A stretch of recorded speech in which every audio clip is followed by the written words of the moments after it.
ভূতের লাল বাস পর্ব 17। রাত তখন ৩টা ৪০। ঝড় বৃষ্টি শুরু হয়েছে হঠাৎ। রাস্তায় কোনো গাড়ি নেই, শুধু একটা বাস ধীরে ধীরে এগোচ্ছে, লাল বাস। বাসটা এখন থেমে আছে এক পুরনো রেল স্টেশনের পাশে, যেটা আজ ১০ বছর ধরে বন্ধ। জায়গাটার নাম আলোর ছা স্টেশন। নাম শুনলেই গা ছমছম করে ওঠে। এখানে বহু আত্মহত্যার ঘটনা ঘটেছে, আর অনেকে বলে স্টেশনের নিচে লুকানো আছে কোনো গোপন সত্য। এই রাতে ৩জন তরুণ তরুণী সাহস করে এখানে আসে। নাম তৃষা, মিহির আর সঞ্জয়। তারা ইউটিউবের জন্য হন্টেড ট্রেন স্টেশন চ্যালেঞ্জ করতে এসেছে। কেউ একজন তাদের চ্যালেঞ্জ দিয়েছে, যদি সাহস থাকে লাল বাসে চড়ে আলোর ছা স্টেশন ঘুরে এসো।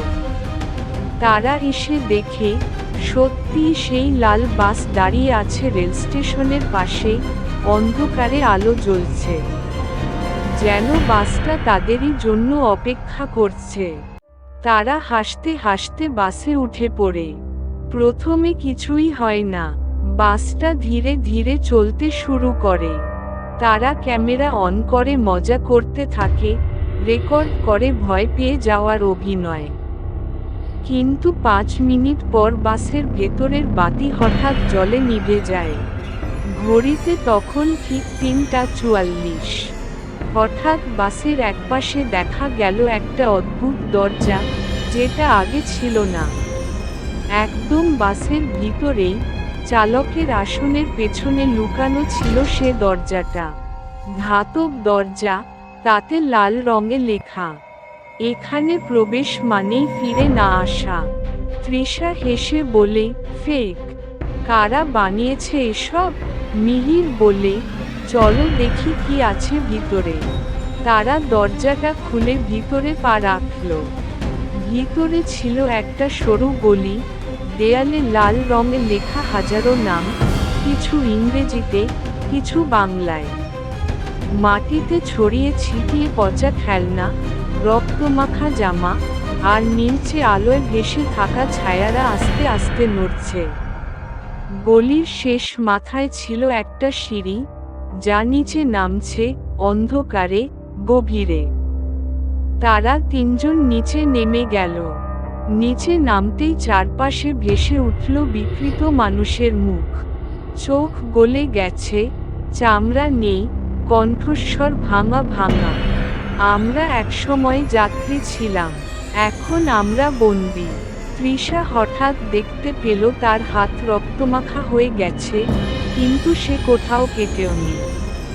মিহির ক্যামেরা দিয়ে ভিডিও করতে গেলে ক্যামেরায় শুধু দেখা গেল তাদের পাশে আরেকজন দাঁড়িয়ে, কিন্তু বাস্তবে কেউ নেই। সঞ্জয় দৌড়ে পালাতে গিয়ে পড়ে গেল, আর তখনই সেই ছায়ারা তার দিকে ঝাঁপিয়ে পড়ল। চিৎকার, গা শিউরে ওঠার মতো চিৎকার।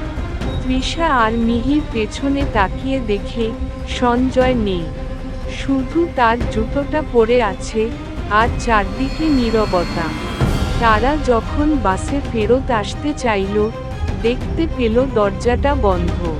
তৃষা জোরে চিৎকার করল, দয়া করে ছেড়ে দাও আমাদের। তখন অন্ধকারের ভেতর থেকে একটা কণ্ঠস্বর ভেসে এল, ৩জন এসেছিলে, ২ জন যাবে না, একজন এখন আমাদের। বাসটা হঠাৎ চলতে শুরু করল। দরজাটা গায়েব হয়ে গেল। মিহির আর তৃষা তখন বুঝল, বাস এখন তাদের জীবন নিয়ন্ত্রণ করছে। পরদিন সকালে, শহরের এক রাস্তার পাশে দাঁড়িয়ে দেখা গেল সেই লাল বাসটা। ভিতরে শুধু তৃষা ও মিহির অচেতন, কিন্তু সঞ্জয়ের কোনো চিহ্ন নেই। পুলিশ যতই খোঁজ করুক, কোনো প্রমাণ নেই যে এমন কেউ ছিল। তাদের বলা কথাগুলোকে কেউ বিশ্বাস করেনি। কিন্তু একটা জিনিস রহস্যজনক ছিল, বাসের চালকের পেছনে এখনো সেই দরজাটা স্পষ্ট।